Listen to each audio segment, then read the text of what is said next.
இலக்கிய செல்வர் என அழைக்கப்பட்ட தமிழ்நாட்டின் மூத்த அரசியல்வாதியும் மாநில காங்கிரஸ் கட்சியின் மூத்த தலைவர்களில் ஒருவருமான குமரி ஆனந்தன் சென்னையில் காலமானார். அவருக்கு வயது 93. கடந்த சில தினங்களுக்கு முன் அவரது உடல்நிலை மோசமடைந்ததால் வானகரத்தில் உள்ள தனியார் மருத்துவமனையில் அனுமதிக்கப்பட்டிருந்தார். அங்கு சிகிச்சை பலனின்றி இரவு 12:15 மணி அளவில் குமரி ஆனந்தனின் உயிர் பிரிந்தது. குமரி ஆனந்தனின் உடல் சாலிகிராமத்தில் உள்ள அவரது மகளும் பாஜக மூத்த தலைவருமான தமிழிசை சவுந்தரராஜனின் இல்லத்தில் பொதுமக்களின் அஞ்சலிக்காக வைக்கப்பட்டுள்ளது.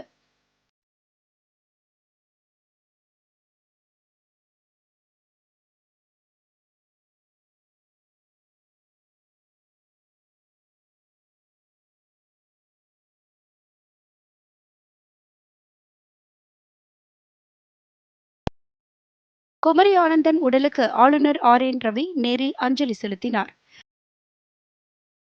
முதலமைச்சர் மு.க.ஸ்டாலினும் நேரில் சென்று குமரி ஆனந்தன் உடலுக்கு அஞ்சலி செலுத்தினார்.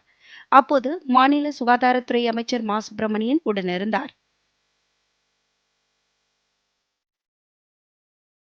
இது தவிர நாடாளுமன்ற திமுக குழு தலைவர் கனிமொழி, மதிமுக பொதுச் செயலாளர் வைகோ, விடுதலை சிறுத்தைகள் கட்சியின் தலைவர் திருமாவளவன், தேமுதிக பொதுச் செயலாளர் பிரேமலதா விஜயகாந்த், பாஜக தலைவர்களில் ஒருவரான நடிகர் சரத்குமார், தமிழ்நாடு காங்கிரஸ் கமிட்டி துணைத் தலைவர் கோபண்ணா, பாஜக சட்டப்பேரவை உறுப்பினர் காந்தி உள்ளிட்டோரும் குமரி ஆனந்தன் உடலுக்கு மலரஞ்சலி செலுத்தினர்.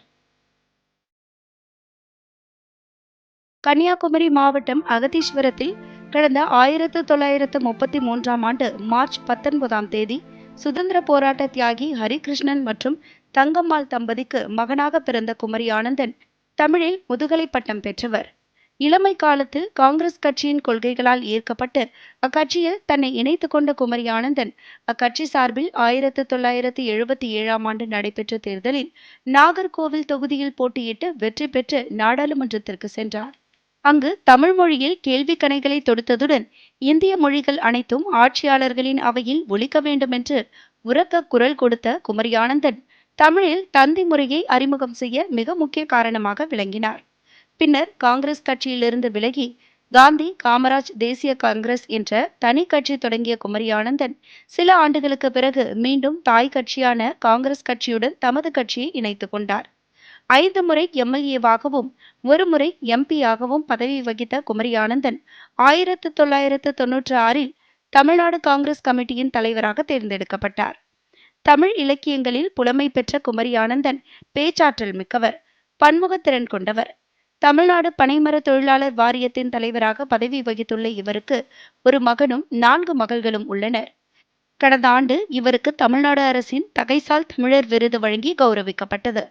25க்கும் மேற்பட்ட நூல்களை எழுதியுள்ள குமரி ஆனந்தன் பனைமரத்தை பாதுகாக்க வேண்டும், நதிகளை இணைக்க வேண்டும் என்பன உள்ளிட்ட மக்கள் கோரிக்கைகளை முன்னிறுத்தி பாத யாத்திரைகளை மேற்கொண்டு பல வரலாற்று சாதனைகளை படைத்தவர். இலக்கியவாதியும் மூத்த அரசியல்வாதியுமான குமரி ஆனந்தன் பெருந்தலைவர் காமராஜருடன் இணைந்து பணியாற்றிய பெருமைக்குரியவர்.